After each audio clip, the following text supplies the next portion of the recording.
Assalamualaikum warahmatullahi wabarakatuh.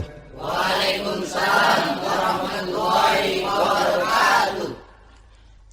Alhamdulillah wassalatu wassalamu ala sayyidina Rasulillah sayyidina wa maulana Muhammad ibn Abdullah wa ala alihi wa sahbihi wa mawalah. La haula wa la quwwata illa billah, amma ba'du. Saudara-saudara kaum muslimin rahimakumullah. Jelasnya Islam menganjurkan kita untuk mengingat mati guna maksud-maksud yang positif, supaya orang lalu sadar hidup ini cuma sebentar. Maka mumpung hidup, nah ini mumpung, tapi mumpung yang baik. Mumpung hidup, maka hidup yang singkat ini harus saya pergunakan dengan sebaik-baiknya, melakukan kebajikan yang sebanyak-banyaknya, menjauhkan rasa malas, menunggu keajaiban yang datang dari langit, berleha-leha, bermain-main, sementara maut kalau dia datang tidak pernah main-main. Pantas kalau seorang penyair bernama Syauqi memesankan, tazawwad bittaqwa fa innaka la tadri idza hanna al-lailu hal ta'ishu ila al-fajri kam min sahihin mata min ghairi illatin wa kam min alilin 'asha hinan min ad-dahri. Persiapkan dirimu dengan takwa, sebab kamu tidak tahu apabila malam datang kamu masih bisa hidup apa enggak besok pagi. Apa ada jaminan saudara yang kumpul di depan saya malam ini besok masih bisa hidup? Tidak. Ada jaminan? Tidak. Tidak ada sama sekali. Kam min sahihin mata min ghairi illatin. Berapa banyak orang sehat mati nggak pakai sakit lagi. Sebabnya kadang-kadang ringan saja. Ada yang cuma jatuh di kamar mandi mati. Ada yang cuma ketiban pensil.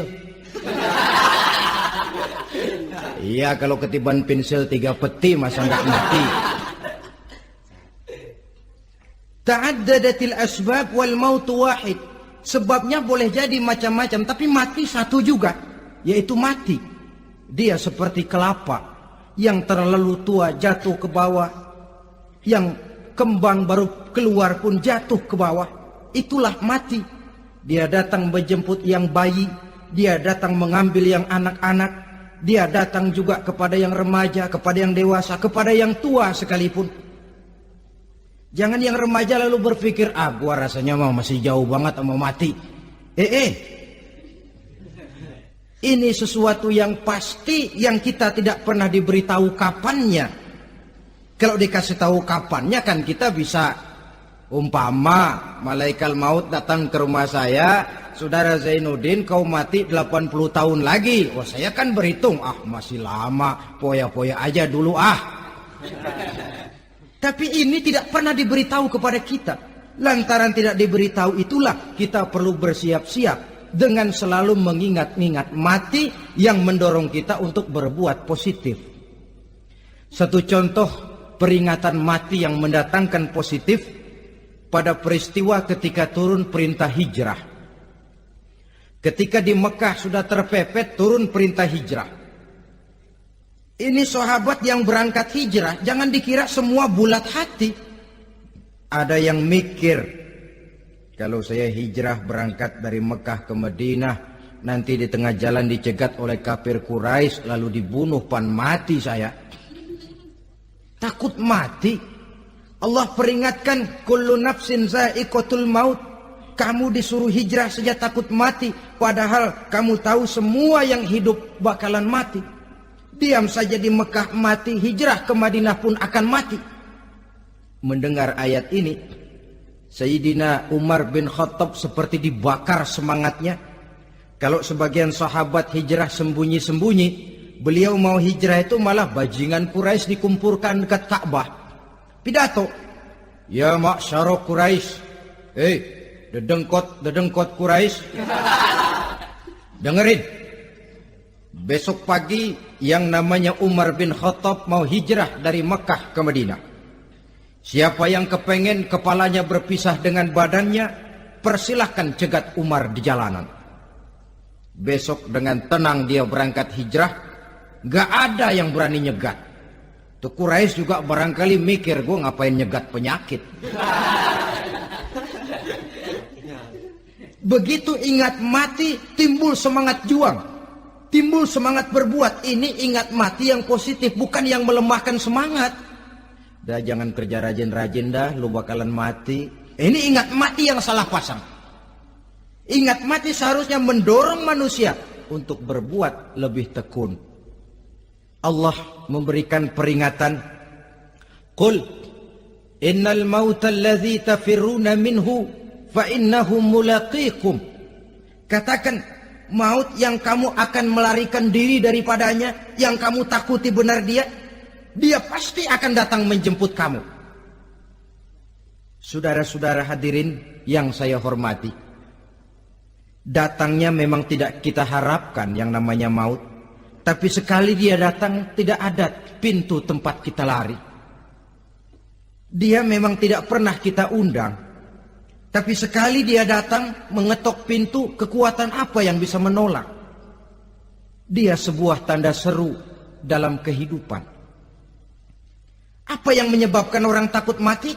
Pertama barangkali karena dia tidak tahu bagaimana kehidupan sesudah mati. Alam kubur gelap, alam akhirat gelap. Sehingga dia bingung, lantaran bingung lalu jadi takut. Yang kedua boleh jadi oleh bayangan-bayangan dosa yang pernah dia kerjakan di dunia ini. Kerjanya cuma menumpuk dosa. Dia gembira, bahagia, tertawa di atas tumpukan dosanya. Merasa segan berpisah dengan seluruh kehidupan ini. Sehingga boleh jadi maut adalah sesuatu yang ditakutkannya benar dalam kehidupan. Tapi bagaimanapun takutnya, tidak ada tempat lari dari dia. Dalam ayat lain Allah jelaskan, Aynama takunu yudrikumul mautu walau kuntum fi burujim musayyadah. Di mana saja kamu berada, dalam benteng yang paling tangguh sekalipun, maut pasti akan datang menjemput kamu. Nah, bagaimana caranya maut datang menjemput kita? Bila datang dia, sang malaikat pencabut nyawa, malaikat Israel namanya, hendak mengambil roh kita. Dalam suasana macam begitu, di akhir kehidupan dunia, dalam berhadapan dengan sakaratul maut, terbagilah manusia dalam dua bagian besar. Pertama, yang menghadapi sakaratul maut itu dengan husnul khatimah, baik di akhirnya, sehingga pada saat ruhnya berpisah dengan jasadnya, kelihatan dia seperti senyum, mukanya cerah. Bahkan sebelum itu boleh jadi dia sempat meninggalkan pesan-pesan yang baik. Ada yang sempat azan, ada yang sempat baca Quran. Pernah kan nemui orang yang mau mati seperti itu? Yang sempat azan, yang sempat baca Quran, yang sempat meninggalkan wasiat-wasiat yang baik. Sebab apa? Malaikat maut datang menjemput mereka juga dengan baik-baik. Dicabut ruhnya perlahan-lahan, tapi sungguh pun perlahan-lahan. Pedihnya, sakitnya tetap tiada tara. Rasulullah Sallallahu Alaihi Wasallam, dikala beliau hendak berhadapan dengan sakaratul maut, diceritakan mencelupkan tangannya ke dalam gelas berisi air, lalu mengusapkannya ke muka beliau seraya berdoa, Ya Allah, mudahkan saya dalam menghadapi sekarat ini. Beliau juga yang mengatakan bahwa sakitnya sakaratul maut sama dengan 300 kali bacokan pedang. Sehingga kita diajarkan doa, di antara doa selamat itu kan ada Allahumma hawwin alaina fi sakaratil. Ya Allah, mudahkan saya di dalam menghadapi sakaratul maut itu. Ketika ruh ini keluar dari jasad, mata masih mengikuti ruh itu. Sehingga kadang-kadang ada yang matanya terbelalak dan tidak sempat ditutup, terbuka terus, mengikuti ruh itu keluar dari jasadnya. Adapun golongan kedua, manusia yang ketika berhadapan dengan sakaratul maut mendapatkan su'ul khatimah, jelek di penghabisannya. Sekaratnya sudah setengah mati, lalu jelek juga di akhirnya, mati dalam keadaan yang tidak baik, tidak terpuji. Ada yang lagi megang kartu, mati. Ada yang lagi di tempat ngadu ayam, mati. Ada yang lagi di tempat pelacuran, mati. Ada yang lagi megang botol minuman keras, mati. Nih barangkali malaikat maut gemes banget nariknya, lu buajingan, lu tarik terus yang mati su'ul khatimah. Makanya bagus itu. Kadang-kadang di majelis-majelis taklim kan sering dibaca ya Allah biha, ya Allah biha, ya Allah bihusnil khatimah. Kan ada itu? Ada enggak? Saudara hadirin, mohon agar oleh Allah kita diberikan husnul khatimah, baik di saat ruh akan berpisah dengan jasad. Ini sesuatu yang pasti. Sang malaikat maut datang menjemput nyawa. Setelah ruh berpisah dari badan, maka tinggallah sang badan. Ditangisi oleh semua yang kita tinggalkan. Sehingga kepada putrinya Fatimah, ketika malaikat maut datang hendak menjemput baginda Nabi, beliau berkata kepada anaknya, Fatimah, kamu tahu siapa yang datang? Saya tidak tahu, Bapak. Yang datang hadimul lazat. Itu dia yang menghancurkan seluruh kesenangan dunia. Wa qati'us syahwat, yang memisahkan kita dengan seluruh yang kita cintai. Dia malaikat maut, Pak. Manakala jasad sudah ditinggalkan oleh ruh, itulah yang dikerubungi orang. Anak menangis, istri menangis, orang tua bersedih, teman-teman merasa kehilangan, menangisi jasad. Diuruslah jasad kita, dimandikan sebagaimana mestinya, dikafankan dengan kain putih 3 lembar, itu yang hendak kita bawa kembali ke tempat asal kita. Pakaian sutra, jas yang mereknya Switzerland wool, kain yang Samarinda, sepatu yang Belly atau Beltoni, jam tangan yang Rolex, kendaraan yang serba mewah, tidak ada yang menyertai kita. Kain putih 3 lembar itu saja lagi. Demi setelah dikafankan, dibujurkan kita menghadap ke arah kiblat, orang banyak pun datang menyolatkan kita dengan 4 takbir, diiringi dengan doa, lalu upacara pelepasan, berangkat kita meninggalkan anak, istri, suami, kampung halaman, tanah air, bahkan alam dunia ini. Selamat tinggal alam dan seluruh isinya. Tinggallah yang tinggal. Saya akan kembali ke tempat asal dari mana saya datang, untuk kembali mempertanggungjawabkan seluruh perbuatan saya dalam kehidupan ini. Manakala upacara pelepasan selesailah sudah, dimasukkan kita ke keranda jenazah, digotong orang, bismillah wa ala millati rasulillah, dibawa ke tempat peristirahatan terakhir katanya. Padahal dulu kalau mau kita istirahat, ke villa lah kita, ke Bali lah kita, ke Hong Kong lah kita, ke tempat-tempat tamasya yang indah. Oh, rupanya akan sampai juga perjalanan menuju tempat peristirahatan terakhir, yang luasnya tidak akan lebih dari 2 kali 1 meter. Diusung orang kita, diantarkan orang banyak. Manakala sampai ke atas liang lahat, pengusung jenazah dibuka, diturunkan kita ke liang lahat, dibaringkan. Gumpalan tanah akan jadi bantal kita. Muka dibuka dihadapkan ke arah kiblat. Setelah itu ditutup liang lahat kita dengan kayu. Masih belum kurang diuruk dengan tanah. Yang menguruk orang-orang yang tadinya mencintai kita, menyayangi kita. Tapi ketika jasad sudah ditinggalkan ruh, habis rupanya cintanya. Coba jasad kalau sudah ditinggalkan ruh, 3 hari aja di rumah, serem. Ya mayit, siapa yang betah nemenin mayit? Lalu bila upacara pemakaman selesai, maka berusahalah semuanya. Para pengantar akan kembali ke rumahnya masing-masing. Maka masuk kita ke alam kehidupan, yaitu yang disebut alam barzakh atau alam kubur. Apa selesai hidup sampai di situ? Tidak. Hanya beberapa langkah setelah yang mengantar kita pulang.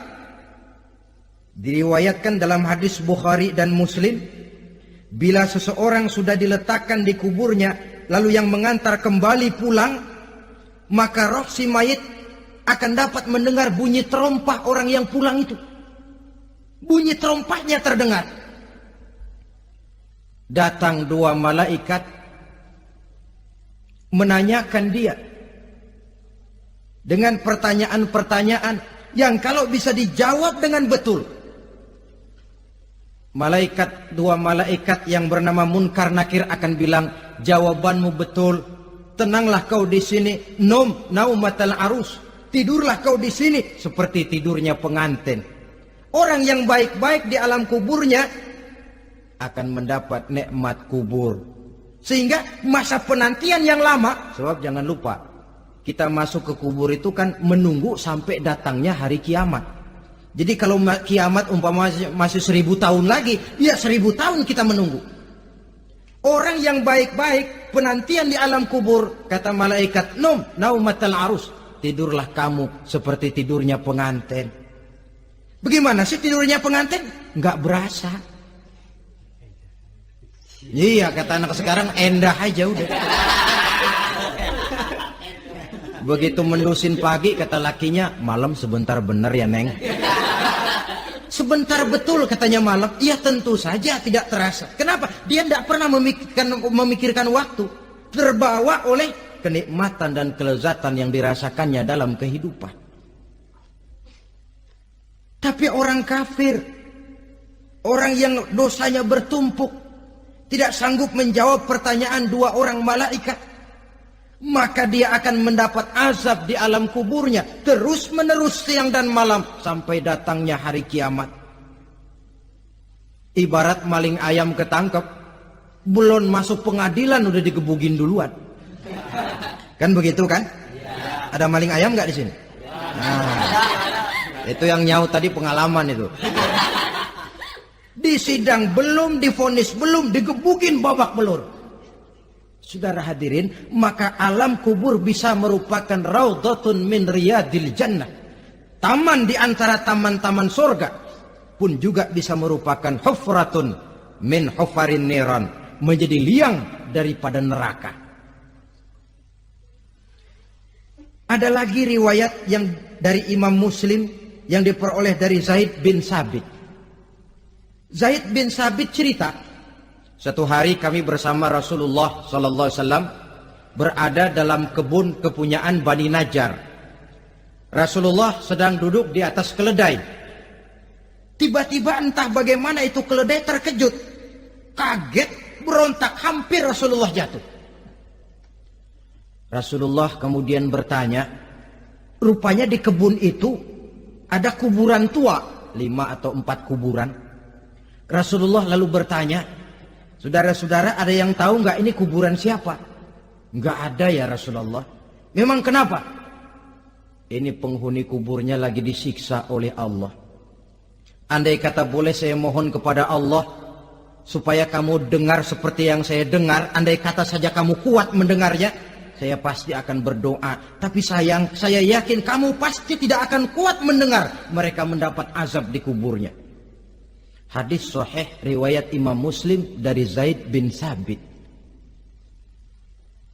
Kehidupan di alam barzah. Pak, iya kalau yang matinya dikuburin. Lah kalau yang matinya diceburin ke laut, dibakar, di medan perang hilang gak ketahuan kemana jenazahnya. Saudara, hilang kek, dikubur kek, di dalam lautan direndam kek, itu kan cuma logika kita. Menurut Allah tidak ada perbedaan orang mati dikubur di dasar lautan atau dibakar sampai jadi abu atau gugur di medan perang tidak ketemu jenazahnya. Entah mereka tetap masuk ke alam barzah namanya. Jasad boleh hancur, tapi roh sebagai sumber kehidupan, pusat kesadaran dan pengertian, dia tetap ada, mengalami kebahagiaan dan kegembiraan atau mengalami kepedihan dan penderitaan, bergantung kepada amalan yang kita lakukan dalam kehidupan di dunia ini. Maka dalam Yasin tadi kan jelas, qul yuhyiha alladzi ansha'aha awwala marrah. Yang menghidupkan mereka yang dikubur di dasar lautan, mereka yang dibakar sampai jadi abu, yang akan menghidupkan ialah Allah yang menciptakan mereka dulu pertama kalinya. Jadi kalau sudah ada aslinya, ya tentu tidak perlu contoh lagi, akan sangat mudah membuatnya. Orang tua kita, keluarga kita yang sudah berpulang, mereka di alam barzah sekarang ini bisa mendapat nikmat kubur, bisa mendapat azab kubur, bergantung amalan mereka dalam kehidupan di dunia ini. Dalam Musnad Imam Ahmad dan Sahih Abi Hatim malah ada tambahan riwayat. Orang yang banyak kebajikannya di dunia, amalannya akan datang menemani dia. Sholatnya dekat kepalanya, puasa sebelah kanan, zakat sebelah kiri, menghibur dia. Malahan dikatakan berbentuk orang yang cantik menemani dia di alam kuburnya. Aneh, dia tanya, man anta lam ara fid dunya ajmal minka. Siapa kamu? Di dunia ini belum pernah saya melihat orang secantik kamu. Dia jawab, ana amaluka soleh. Saya adalah amalmu yang soleh yang kau kerjakan waktu di dunia. Saya sekarang diperintahkan untuk menemani kamu di sini. Alhamdulillah. Sedangkan amalnya yang jahat akan datang dalam bentuk yang menyeramkan menemani dia di sana. Bayangin deh, di kuburan ditemenin yang serem-serem. Sama juga di dunia. Di dunia, kalau kita di tempat gelap ditemenin orang cakep, enak nggak? Wah, pengalaman. Tapi coba bayangin, sudah tempatnya gelap, yang nemenin jelek nggak ketulungan, gerah kita. Nah, saudara hadirin yang saya hormati, lalu bagaimana tempat arwah-arwah yang sudah kembali menghadap Allah yang disebut mustaqarrul arwah itu? Macam-macam tingkatannya sesuai dengan profesi dan amalannya waktu di dunia. Ada roh-roh itu yang setelah pisah dengan jasad, artinya mati, ditempatkan di tempat yang disebut a'la iliyin, tempat yang tertinggi. Siapa ini? Arwahnya para nabi dan para rasul. Ini fi a'la iliyin, di tempat yang tertinggi. Arwahnya para nabi, arwahnya para rasul. Dan karena kita bukan nabi, bukan rasul, ya jangan mimpi dapat tempat fi a'la iliyin, kecuali kalau Allah menghendaki. Itu hak prerogatif Allah, tapi kan tidak adil kalau Allah melakukan itu. Ini kelompok roh-roh yang masuk golongan VIP. Wah, the first class. Para nabi, para rasul.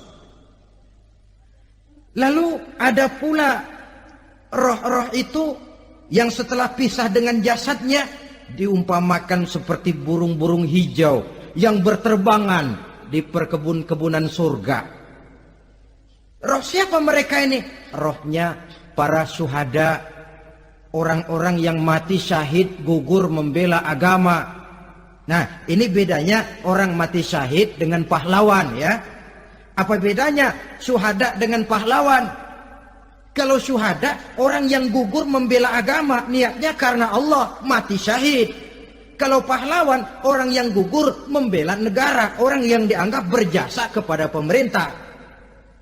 Klimaksnya, kalau orang mati syahid, jelas surga. Tapi pahlawan, belum tentu surga. Kenapa? Bergantung kepada negara macam apa yang dibelanya dan pemerintah model mana yang dibelanya. Di negara-negara komunis misalnya, banyak nggak pahlawan? Banyak. Dengan sekian tanda jasa yang mati di medan perang dan sebagainya. Kira-kira pahlawan komunis masuk surga nggak? Ya, kalau pahlawan komunis masuk surga, kita nggak kebagian kapling di surga barangkali. Inilah bedanya pahlawan dengan orang mati syahid. Kemudian ada pula roh itu yang tertahan di pintu surga. Tertahan di pintu surga. Ini seperti tadi, orang yang mati syahid tapi masih ada kaitan di dunia. Rasulullah pernah ditanya orang, ya Rasul, kalau saya maju ke medan perang bela agama, mati syahid, apa saya masuk surga? Iya, masuk surga. Kecuali kata Nabi, kalau masih punya utang. Nah, tertahan di pintu surga. Ada pula roh itu yang tertahan di alam kuburnya. Ini umumnya seperti tadi itu. Ada mempunyai dosa, mempunyai kesalahan, sehingga merasakan azab kubur. Ada juga roh itu yang tertahan di permukaan bumi.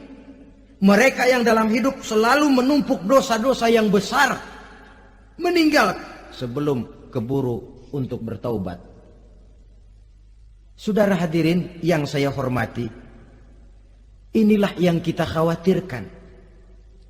Sebab jikalau pada saat roh sudah datang, jikalau saatnya roh datang berpisah dengan jasad, menemukan sakaratul maut, saat itu taubat sudah tidak akan ada gunanya lagi. Masuk ke alam kubur, mendapat azab kubur sampai datangnya hari kiamat. Berapa lama di alam kubur ini?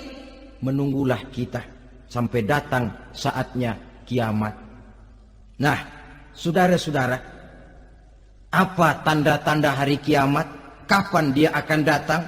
Bagaimana hal ihwal manusia pada saat terjadi kiamat?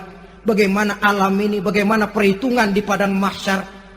Insya Allah akan saya ungkapkan pada bagian kedua dari ceramah ini. Insya Allah kita akan lanjutkan pembicaraan ini sampai kepada terminal paling akhir, surga dan neraka. Inilah saja pertemuan kita pada kesempatan kali ini. Terima kasih banyak atas segala perhatian. Mohon maaf atas segala kekurangan. Wabillahi taufiq wal hidayah. Wassalamualaikum warahmatullahi wabarakatuh.